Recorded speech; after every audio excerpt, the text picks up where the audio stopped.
The wind carried sand like shards of glass across the desert plain, scraping the faces of two young Apache women as they stumbled toward the faint glow of a lantern in the distance. They had been walking for 3 days, their moccasins torn, their lips cracked, their hearts heavy with the memory of smoke rising from the ruins of their village. The older sister, Nala, had always been the strong one, fierce, quiet, her eyes sharp like the edge of a flint knife. Beside her, Talia, barely 18, trembled with exhaustion but refused to cry. The land had taken too much from them already. They were all that was left of their people now. Ahead stood a ranch, the kind built by white settlers who came with rifles and iron horses. The place was surrounded by split-rail fences, a corral of restless horses stamping in the cold night, and a barn whose doors hung slightly open, spilling warm light across the dusty yard.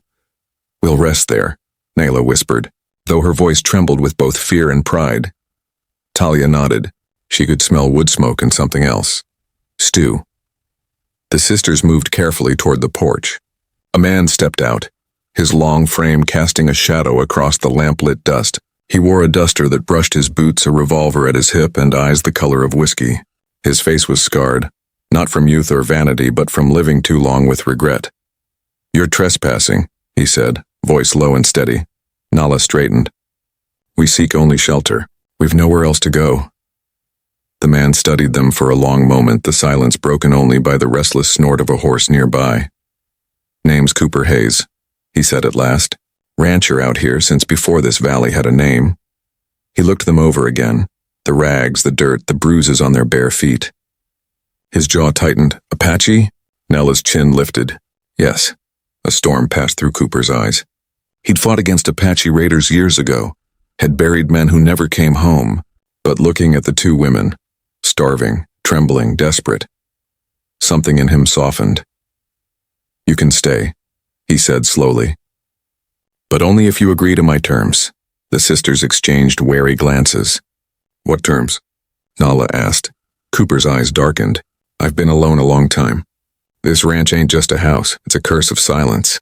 If you stay under my roof tonight—" He paused, his breath heavy. "You'll be my wives. Both of you." Nala's hand moved toward the knife at her belt, but Talia caught her arm. She could see something in the man's face.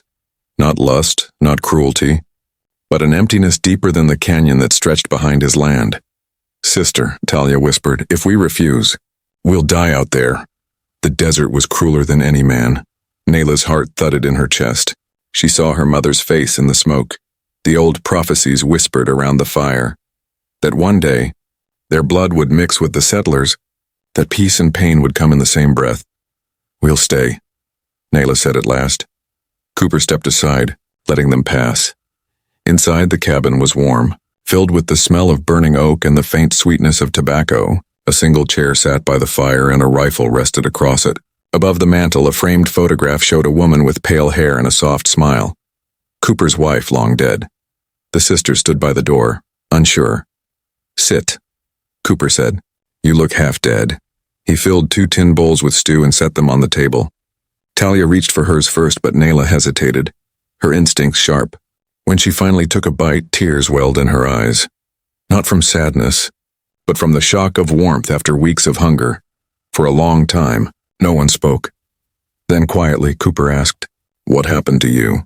Nala looked up. "Soldiers came. They said we were thieves. They burned everything.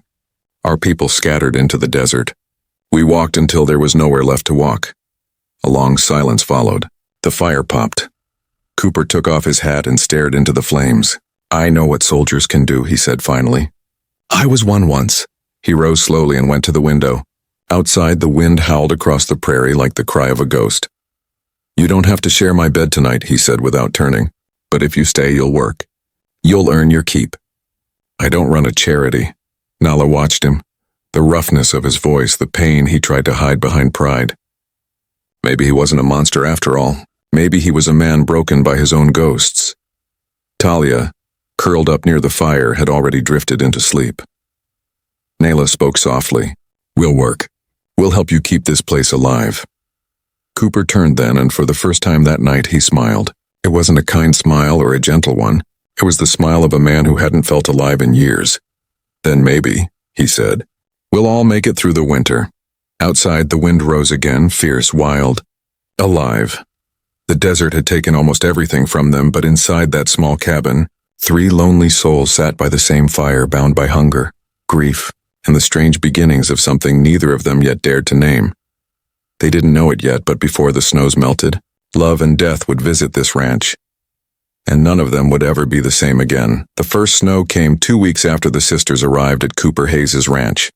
It began as a soft dusting over the mesas, but by the second night it fell thick and silent, blanketing the desert in white. It buried the dry grass and silenced the coyotes, wrapping the land in a cold stillness that felt holy and cruel all at once.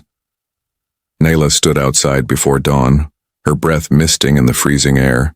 The world was strange to her now, not the red dust and sun-scorched cliffs she had known since childhood, but a world of ice and silence. She wore one of Cooper's wool coats that hung heavy on her shoulders and a pair of his gloves that swallowed her hands. She had spent the night listening to the wind cry through the cracks in the cabin walls, hearing her ancestors' voices whisper through the snow. Inside, Talia slept curled up under a blanket near the fire, her face soft and peaceful for the first time in weeks. The girl had begun to laugh again, shy, small laughs that slipped out when Cooper's old hound tripped over its own paws, or when the chickens scattered at her approach. She was young enough to still believe that life might be kind again. Nala envied her for that. Cooper came out of the barn carrying a lantern and a bucket of feed. The snow had collected on his hat brim and beard, turning him into something almost ghost-like. He looked at Nyla, nodded, and wordlessly went about his chores. They didn't speak much, but a quiet rhythm had begun to form between them. A rhythm of work, silence, and glances that lingered a heartbeat too long. He had started teaching them how to tend the horses, how to chop wood, how to keep the fire burning through the long, merciless nights. At first, Nayla refused his help, pride stiffening her spine, but Cooper had a patience about him that disarmed her. He never raised his voice, never mocked her when she failed. He just showed her again, calm, steady, and careful, like a man trying to rebuild something fragile. Talia, on the other hand, followed Cooper everywhere. She asked endless questions, her curiosity blooming again after years of fear. What's that tool for? Why do you talk to the horses like they understand you? Who's the lady in the picture? Cooper never answered that last question. The woman in the photograph, the one above the mantel, seemed to haunt him. Some nights when the fire burned low and the world outside was nothing but frost and wind, Nala would wake to find Cooper sitting in that same chair, the photo in his hand, staring into it as if waiting for it to speak. Nala began to wonder what kind of man he had been before the desert had taken the softness from his eyes. She saw kindness in him sometimes, but it came like flashes of lightning, brief, bright, gone before she could hold on to it. One morning, while gathering water from the frozen creek, Nala found him standing by the corral watching the horizon. She could tell by the stiffness in his shoulders that he was thinking of something he didn't want to say. "You're not afraid of me," he said quietly, still facing away. "Should I be?" she asked. He gave a small, humorless laugh. "Most folks are. Or they used to be.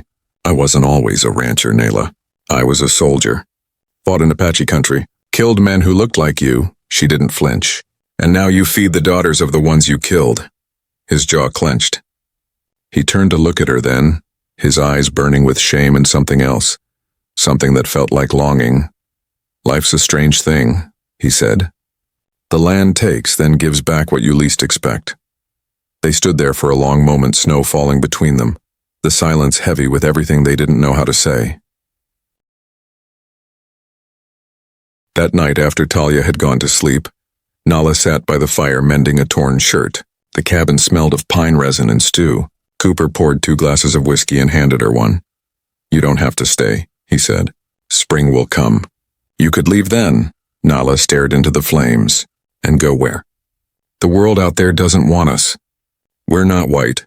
We're not wanted by what's left of our people either. We have no home." Cooper's face softened. "Then maybe this is home." The words hung in the air like smoke. Nala didn't answer, but her chest tightened in a way she didn't understand. Later, when she finally lay down to sleep, she found herself listening for his breathing across the room. Slow, steady, human. For the first time in years, the darkness didn't feel like an enemy. But not all nights were peaceful. On the 5th week of winter, they heard riders in the distance, the thunder of hooves, the sharp echo of laughter cutting through the snowstorm. Nala's instincts screamed danger. She woke Cooper, who was already reaching for his rifle. Outlaws, he muttered. Men who hunt for what ain't theirs. They extinguished the lamps and waited. The hoofbeats grew louder, closer. Talia clutched Nala's arm, trembling. A man's voice shouted from the dark. "We know you're in there, Hayes. Heard you're hiding Apache girls." Nala's blood froze. Cooper's jaw set hard. "Stay quiet," he whispered. The door shook as someone kicked it. A gunshot split the night. Cooper fired back, the flash lighting the cabin like lightning. The sisters screamed and ducked behind the table. Another bullet shattered the window.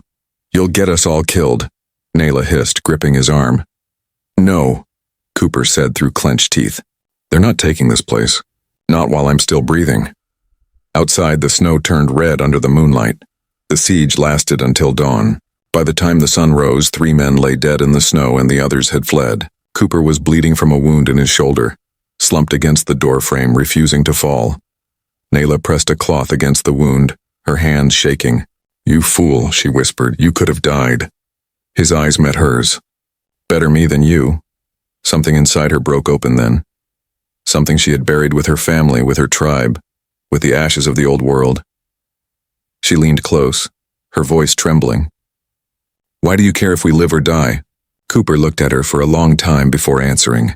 "Because saving you might be the only good thing I've ever done." Her tears fell silently onto his shirt. Outside, the wind howled again, sweeping over the dead men and across the frozen plains. The storm had passed, but the snow carried whispers of what was still to come. The ghosts of guilt, love, and fate circling that lonely ranch like wolves waiting for their turn. They had survived the night. But the winter of ghosts had only just begun.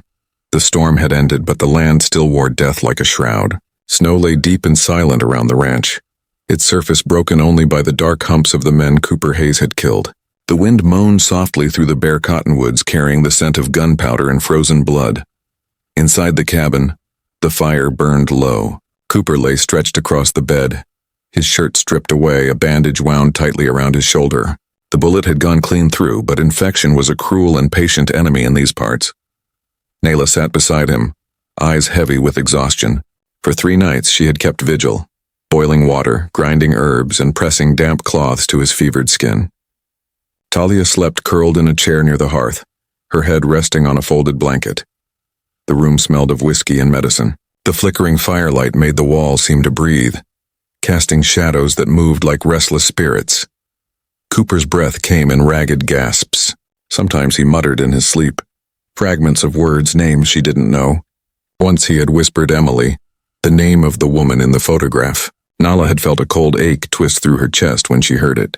She told herself she didn't care, yet she stayed by his side, spooning water between his cracked lips, whispering prayers in the old Apache tongue she hadn't spoken since childhood. When morning came, the fever finally broke.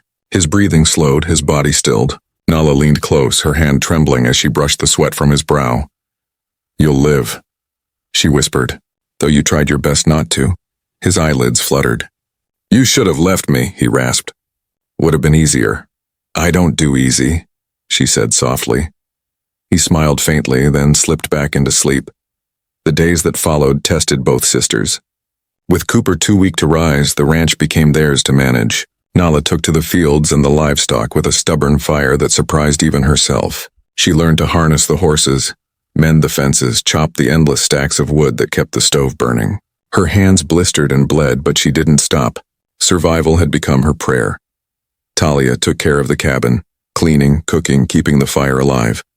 But more than once Nala caught her sitting beside Cooper's bed, brushing the hair from his forehead with a tenderness that made something hot and sharp rise in her chest. Talia would blush and turn away, pretending to busy herself with chores. Yet the truth hung thick between them, unspoken but undeniable. They were both drawn to him, to his strength, his loneliness, his haunted soul. Nala hated herself for it. One evening, after the chores were done and the last of the daylight faded, Nala found herself standing outside, watching the sky turn from gold to bruised purple. She could hear Talia inside, humming softly as she stirred the stew, her voice mingling with the crackle of the fire. Behind her, the door creaked open. "You shouldn't be out here," Cooper said. His voice was weak but steadier than it had been in days. He stood leaning against the doorframe, wrapped in a blanket. She turned.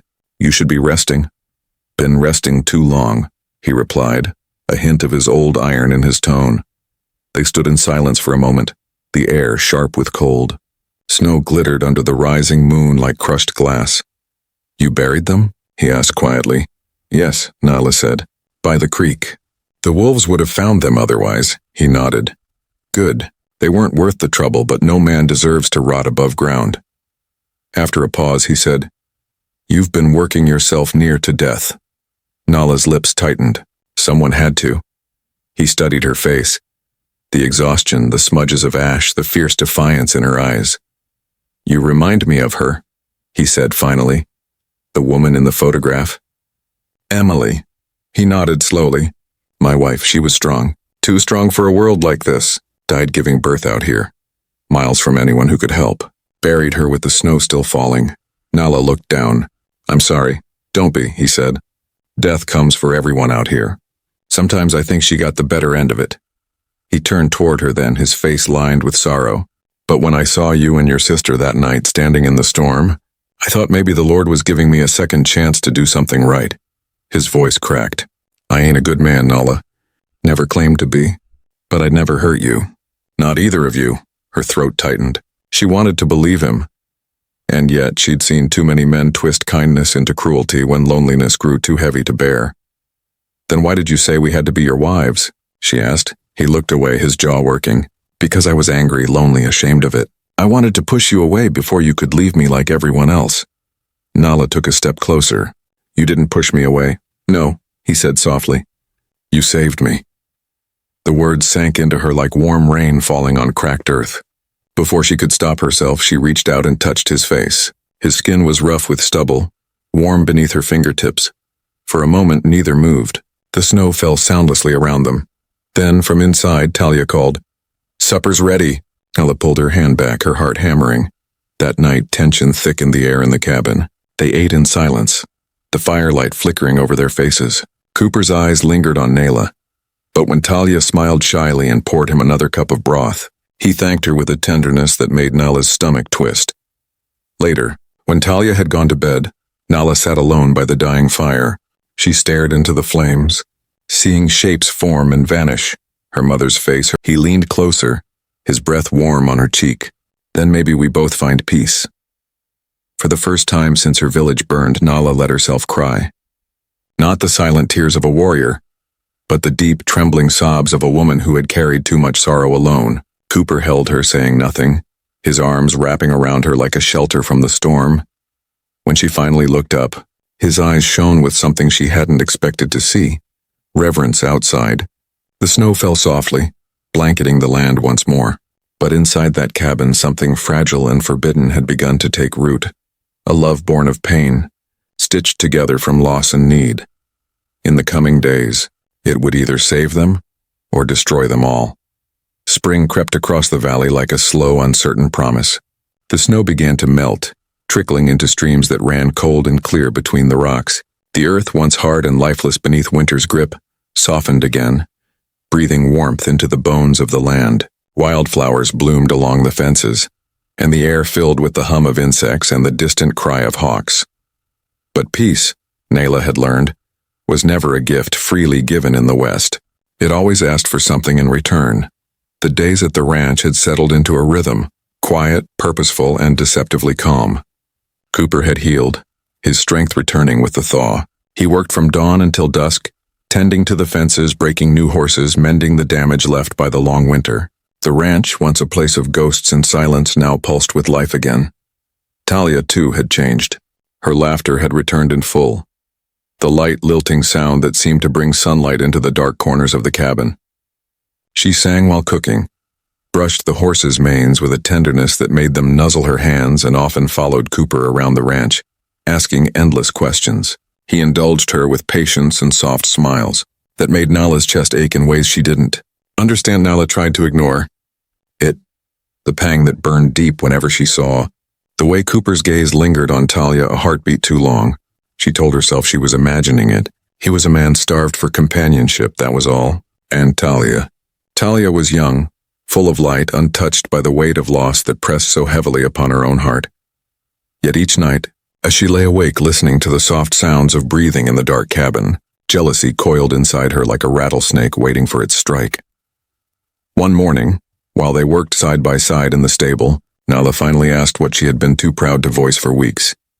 "You care for her, don't you?" she said, keeping her tone flat, her back turned. Cooper froze mid-motion, the brush in his hand stilled against the flank of a horse. "Talia," he said carefully. "She reminds me of a daughter I never had." "You lie," Nala whispered. He set the brush down and turned toward her. "You think I'd dishonor you? After everything we've been through?" She faced him then, her eyes dark with hurt. "I think men do strange things when they are lonely." The silence that followed was heavy enough to crush them both. Cooper exhaled slowly, the muscles in his jaw tightening. "You're right," he said at last. "Loneliness makes fools of us all.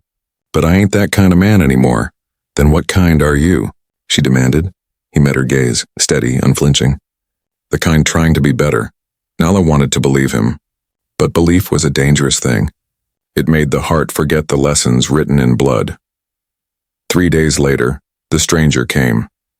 It was just past noon when the sound of hooves echoed from the canyon road, slow, deliberate, and steady. The sisters were hanging laundry by the fence, and Cooper was mending the barn door when the rider appeared through the heat shimmer. He was tall and lean, with a wide-brimmed hat pulled low over his face and a long coat that brushed his boots. His horse was a powerful black stallion, foam gathering at its mouth from a long ride. The man dismounted with the ease of someone used to command. "Afternoon," he said, voice low and smooth. "Name's Marshal Luke Dalton. I'm looking for a man by the name of Cooper Hayes." Cooper stepped forward, his hand brushing the grip of his revolver. "You found him." The marshal's eyes flicked to the sisters, lingering just a moment too long. "Heard some stories drifting down from Bisbee," he said. "Rumors about 3 dead men found frozen out by this ranch. Thought I'd see if they were true." Cooper didn't flinch. "They came here to rob me. Got what they deserved." Dalton nodded slowly, studying him. "Maybe so. But one of those men, Elmer Ross, he had a bounty on his head. Means the law wants answers, and I'm the one sent to get 'em." Talia moved closer to Nala, fear flashing in her eyes. The word law carried a kind of terror for them both. Lawmen had been the ones who burned their village. "You can come inside," Cooper said, his voice calm but edged with warning. "You'll get your answers. But you'll leave your gun by the door." The marshal hesitated, then smiled faintly. "Reckon that's fair?" Inside, the cabin seemed to shrink with his presence. The fire crackled, casting uneasy light across his face, sharp, handsome in a way that carried danger. He looked like a man used to being obeyed. "So," Dalton said, leaning back in his chair, "you kill 3 men on your property, bury 'em without reporting it, and now you've got 2 Apache girls living under your roof. Care to explain that?" Cooper's voice turned to iron. "They're not girls. They're women. And they're my family now." Dalton chuckled softly. "Family, huh? That's one way to put it. Can't say I've seen many ranchers taking Apache wives." Talia's face flushed crimson. Nala's hands clenched into fists. "You've said enough," Nala snapped. Dalton turned to her, eyes narrowing with interest. "You've got fire in you. What's your name, sweetheart?" She stared back, unblinking. "Nala, not sweetheart." For a moment the two locked eyes, predator and prey, though which was which wasn't clear. Cooper rose from his chair, his voice low and deadly. "You best mind your manners, Marshal." The tension in the room grew thick enough to choke on. Finally Dalton stood, adjusted his hat, and smiled that cold, knowing smile again. "I'll be on my way," he said, "but I've got a feeling this won't be my last visit. Places like this got secrets buried deep, and secrets have a way of crawling back up from the dirt." When the door closed behind him, the silence that followed was deafening. Talia exhaled shakily. "He knows," she whispered. Cooper's face hardened. "Let him know. This land's seen worse than one lawman." Nala turned toward the window, watching as the marshal rode away through the shimmering heat, the dust rising behind him like a warning. Deep down, she felt it, a shift in the air. The peace they had fought for was cracking. The world beyond the ranch was stirring again, and it would not stay silent for long. That night, as the sun bled across the horizon and the coyotes began their mournful chorus, Nala lay awake listening to the wind scrape against the walls. She thought of Cooper's scars, of Talia's laughter, of the marshal's piercing eyes, and for the first time, She wondered if the real danger wasn't outside at all. Maybe it had already made its home inside their hearts. For a few short weeks after the marshal's visit, life at the ranch returned to a fragile rhythm, but it was not peace. It was the uneasy calm that comes before a storm. The still air that makes the horses restless and the birds fall silent. Beneath the surface of daily chores and shared meals, tension grew like dry grass waiting for a spark. Nayla felt it most of all. She felt it in the way Cooper's eyes lingered on her when he thought she wasn't looking, and in the way Talia's laughter filled the cabin like sunlight he couldn't turn away from. She saw it in the hush that fell whenever she entered a room, in the way Talia's voice softened when she spoke to him, and in the way her own heart twisted with a jealousy she refused to name. Every morning, Nala woke before dawn and went to work in the fields. The land had thawed and there was new life sprouting in the soil, green shoots reaching upward through the earth's wounds. She tilled the ground with a kind of desperation, as if keeping her hands busy could silence the storm that raged inside her. One evening, she returned to the cabin late, her clothes streaked with dirt, her arms trembling from exhaustion. The firelight flickered against the walls and she stopped cold when she saw them. Cooper and Talia sitting by the hearth, their voices low, their faces close. Talia was laughing softly, one hand resting lightly on his arm. Nyla felt the air leave her lungs. The sound of her boots on the wooden floor made them both look up. Talia's cheeks flushed red. But Cooper's expression didn't change. He rose, clearing his throat. "You're late," he said quietly. "I saved you supper." Nala nodded, her voice caught in her throat. "Thank you." She took the bowl from him and sat at the far end of the table. The stew was cold. The next morning brought more than heat. It brought the marshal. He rode in with the sun behind him, a silhouette cut from gold and dust. Nala saw him first from the ridge and felt her stomach drop. "Cooper!"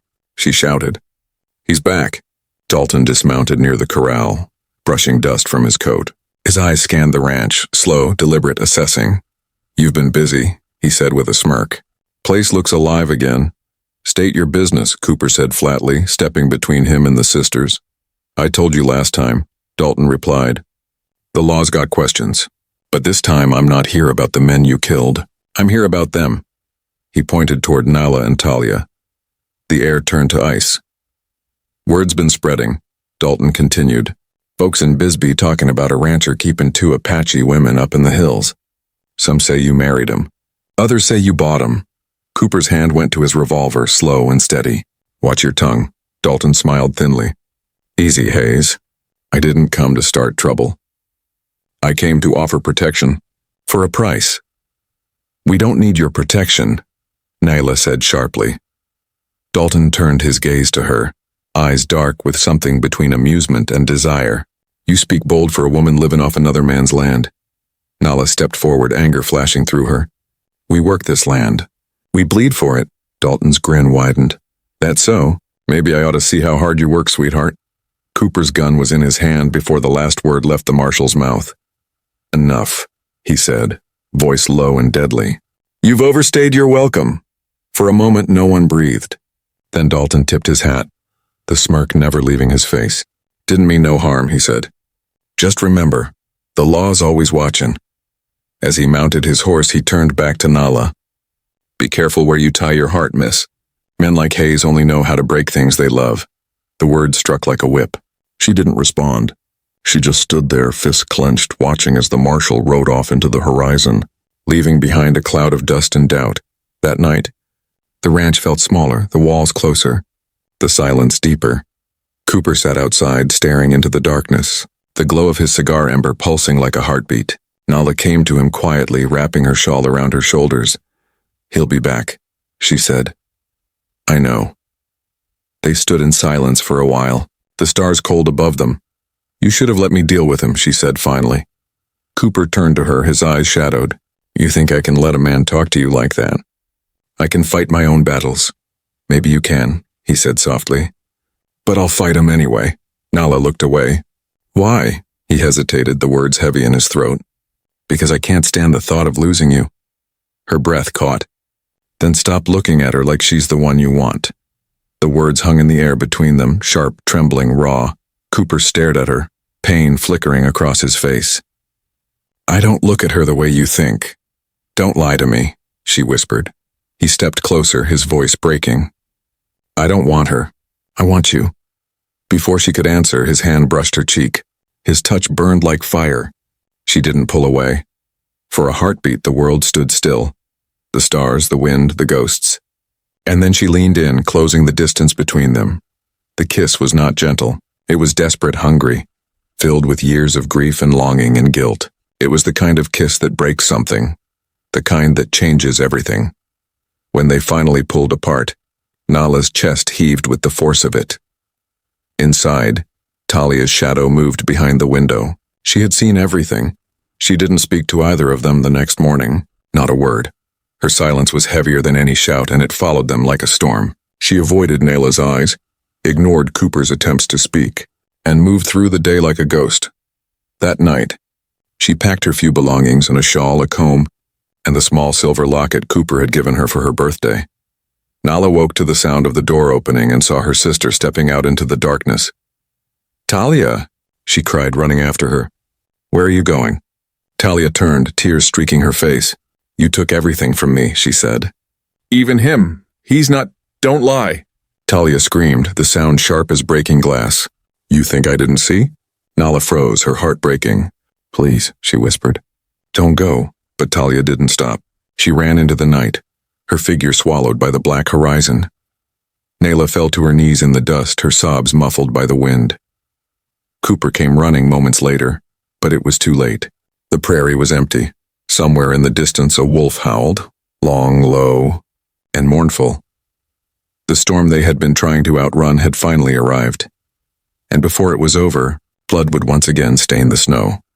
The dawn after Talia's departure came cold and gray, a sky heavy with ash-colored clouds pressing down on the land. The world felt hollow without her voice, the gentle hum she carried through the mornings, the laughter that had once softened even the hardest days. Now the ranch stood silent, the wind moving through it like a restless ghost. Nala barely slept. She sat outside until the sun came up, her shawl pulled tight around her shoulders, her eyes fixed on the horizon. She had searched for Talia until the moon had risen high, shouting her name into the endless dark, her voice cracking against the silence of the plains. No answer came. Only the distant cry of coyotes and the whisper of the wind moving over the snowmelt. When Cooper found her at dawn, she was still there, staring into the empty expanse. She's gone, he said softly, his voice rough from exhaustion. Nala didn't look at him. Then I'll find her. You'll die out there, he warned. She could be anywhere. She's my sister, Nala said, her voice steady. I'd rather die looking for her than live wondering. Cooper knew better than to argue. He saddled the horses without another word. By the time the sun broke over the hills, the two of them were already riding into the canyon, the cold wind cutting against their faces. The trail was faint, a line of hoofprints half swallowed by the thawing earth. Talia had taken one of the smaller mares, the one she'd loved most, the one she'd fed by hand every morning. The tracks led west toward the mountains, toward Apache country. As they rode, memories clung to the air around them like ghosts. Cooper could feel Nala's silence pressing against him like a blade. Every so often he'd glance at her, her face pale and drawn, her eyes fixed on the ground ahead, her mouth set in a line of pain that looked carved in stone. By dusk, the tracks led them into a narrow canyon. The light turned red and gold, the kind of light that made the rocks seem to bleed. She came this way, Nala murmured. She slid off her horse and crouched near the ground, touching the earth with her fingers. The tracks are fresh. She can't be far. Cooper nodded, tightening his grip on his rifle. We'll find her before nightfall. But fate had other plans. As they rounded the bend, a sound shattered the quiet. The sharp crack of a gunshot. The horses reared. Nala's heart lurched. Down! Cooper shouted, pulling her behind a boulder. Another shot rang out, striking the rock beside her head. She's not alone, Nala hissed. From the shadows above, a voice called out.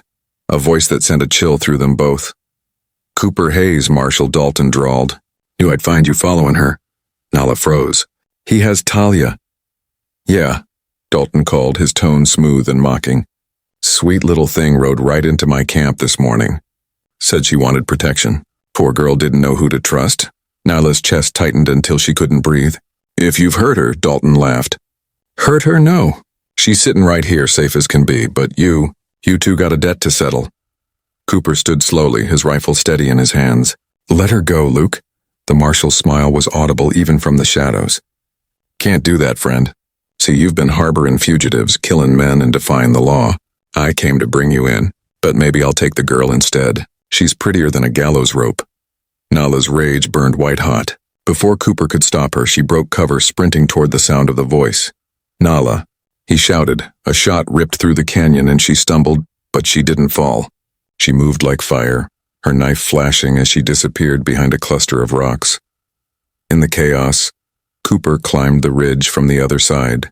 The canyon echoed with shouts, the sound of scuffling. A scream, Talia's voice, then came the final gunshot. The world went still. Cooper reached the ridge seconds later and froze. Marshal Dalton lay sprawled in the dirt. His eyes glassy, a dark stain spreading across his chest. Beside him knelt Nala, shaking, her knife slick with blood. Talia stood a few feet away, her hands trembling, her face white with shock. He was going to kill you, Nala whispered, her breath coming in broken gasps. Cooper rushed to her, grabbing her shoulders. Easy, it's over? You did what you had to. No, Talia cried, stepping back. No, you don't understand. Her voice cracked. He told me you'd never come for me. That you didn't care. I believed him. I told him where you'd be. Nala turned, disbelief and heartbreak mixing in her eyes. You what? Talia covered her face with her hands, sobbing. I didn't mean to. I just wanted to hurt you, to make you feel what I felt. The words hit harder than any bullet. Nala fell to her knees, staring at her sister, the girl she'd raised, protected, loved more fiercely than her own life. The pain in her chest was unbearable. You were all I had left, she whispered. Talia dropped beside her, clutching her hands. I'm sorry, she sobbed. Please forgive me. Nala's tears fell freely now. She pulled her sister close, holding her as if trying to keep her from vanishing. You're my blood, she whispered.